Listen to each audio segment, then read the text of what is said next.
আওয়ামী লীগের সাথে সুসম্পর্ক থাকার অভিযোগ ভিত্তিহীন বলে দাবি করেছেন লন্ডনে নবনিযুক্ত হাই কমিশনার আবিদা ইসলাম।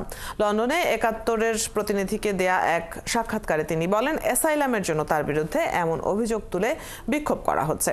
এ সময় আবিদা ইসলাম জানান, পাচার হওয়া অর্থ ফেরত আনতে বাংলাদেশ ও যুক্তরাজ্য সরকার একসাথে কাজ করছে।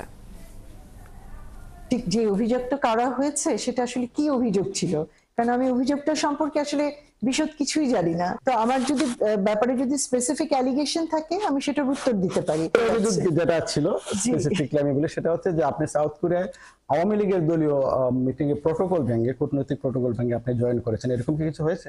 আমার তো মনে পড়ে না। নাই না, ডেমনস্ট্রেশন করতে পারে, ওই যে বললাম তাদের অভিযোগের কোনো ভিত্তি আমরা নেই। অভিযোগ দিচ্ছি না, তাদের অভিযোগ। তাদের কথা আপনি যে বলছেন তাদেরকে আমরা চিনি না, এবং অনেকের সাথে কথা হলো তারাও এই মানবাধিকার সংগঠনকে চিনে না।